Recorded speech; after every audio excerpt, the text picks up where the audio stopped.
Hello there. I'm recording a little bit of information on using the CamStudio to get things synchronized. The big issue here is not the audio options, although many people do recommend that you click this and set it to use MCI recording. What that means is you're using the system's own method of audio recording and bypassing this thing's compression. You're not using any of the compressed format information in here. It just bypasses it all. It goes directly in, most likely at 44.1 kilohertz. I'm trying for a mono input. I'm hoping it's using mono at 16-bit. Not even sure. But the main thing is that we bypass the compression because it's putting an extra load on an already pretty loaded down program, especially when I'm recording Photoshop sessions and stuff like that. I've got my processor already doing enough. So just letting it use the system method is a good idea. Okay. The other big deal is under video options.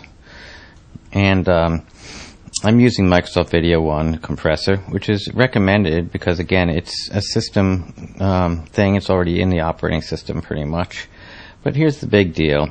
Here, the capture frames every setting, this relates with the playback rate. Basically, whatever your playback rate setting is, divide that into 1,000, which is 1,000 milliseconds equals a second, correct? You have to divide this into 1,000, and that's what you put in here. Now, this program does not allow you to put in decimals, like I cannot put in 33.333, which means I can't use a 30 frames per second output. Because this program rounds things down to 33, as I'll show you, there we go, it's 30 frames a second, and you see it rounded it to 33. It doesn't use decimal points. So I'm actually getting 30 times 33 is 990, and so that means I'm going to eventually get audio lag. It's going to get worse and worse and worse, okay? So even if you click auto adjust and use this slider, make sure that to do the math, multiply these two times each other and make sure that it equals an even 1,000. The other option pretty much is only this one. 20 times 50 is 1,000, or 10, of course. 10 times 100 is 1,000. Whatever. That's pretty much your options. It's got to be equal. It can't be 1566 because there's no decimal. It's actually 66.666666. Okay, so that's the hard news. If you have this set wrong, your audio sync is going to get worse and worse, more and more out of sync as the video progresses. Alrighty, so the keyframe is a pretty good setting. It can be higher, it can be lower.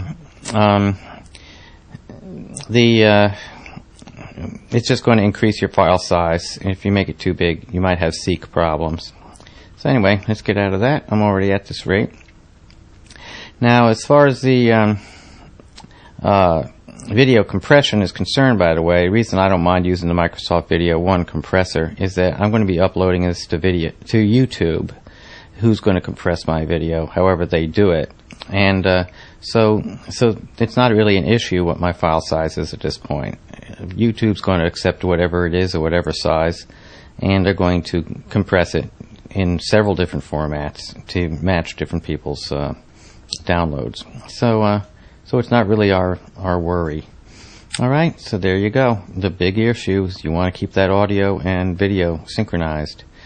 A nice little test is to pull up and do the alphabet test. The alphabet test is to actually read out as you type, like A, B, C, D, E, F, G, H, I, J, K, L, M, N, O, P, Q, R, S, T, U, V, W, X, Y, Z. And if it's synchronizing as you type, you know your sync is okay, especially if you're gotten pretty far into your video and you do this test. then this is really a great way to find out whether or not things are working the way they're supposed to be. Okay? So, with that in mind, I'm hoping that you get good synchronization and good videos and see them up on YouTube and everywhere else.